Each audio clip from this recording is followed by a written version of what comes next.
मजहर अब्बास साहब, गुफ्तगू आपकी तरफ लेके आना चाहेंगे। ये जो दोनों फरीकैन के दरमियान इतनी तलखियां हैं, कहीं ना कहीं तो इसको मिटाना होगा, बैठकर बात करनी होगी। कल को वही लोग जो कि कहते थे कि जी पार्लियामान में आप चीजें लेके आए, पार्लियामान की बालादस्ती, आज वो कह रहे हैं कि इलेक्शन कमीशन। इसकी वजह क्या आपको लगती है? क्या दुरुस्त है एहसन इकबाल साहब का बयान? देखिए, पहली चीज ये कि हम अपनी इस्लाह कर लें तो इस्लाहात मसला नहीं होगा। अगर मैं खुद इस चीज़ पर तय कर लूँ कि मुझे कोई बेईमानी नहीं कर ली, तो कोई भी मुझसे बेईमानी नहीं करा सकता। अगर मैं ये तय कर लूँ कि इलेक्शंस को मुझे शफाफ बनाना है, तो हो नहीं सकता कि इलेक्शन में धांधली हो जाए। लेकिन अगर मैं ये तय कर लूँ कि मुझे हर वो हरबा इस्तेमाल करना है जिससे मैं कामयाब हो जाऊँ, तो फिर जाहिर है आप उसमें गड़बड़ होती है।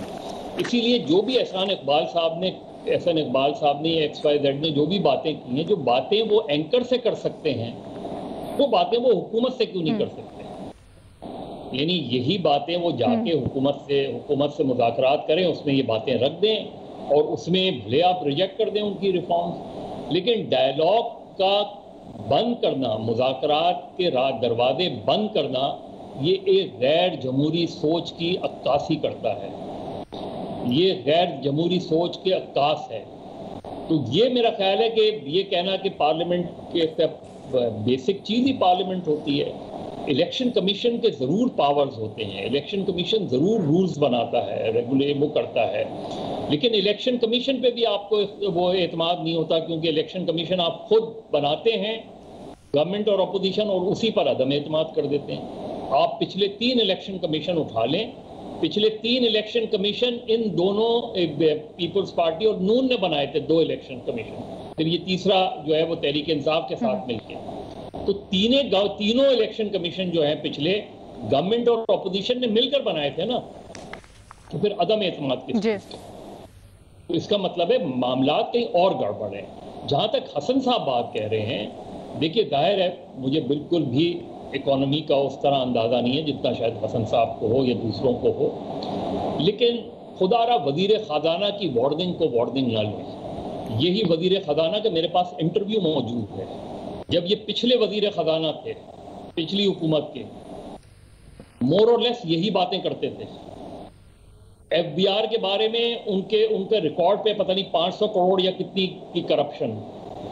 चीज ये है कि फिर आप जब पहले वजीर खजाना थे तो आपने क्या रिफॉर्म्स की और अब आप क्या रिफॉर्म्स करेंगे? यही आप हफीज शेख का उठा लें। हफीज शेख भी तो पहले वजीर खजाना थे ना, पिछली मरतबा, इस मरतबा भी वजीर खजाना थे। तो हमें इस गोरख धंधे में ना उलझाएं।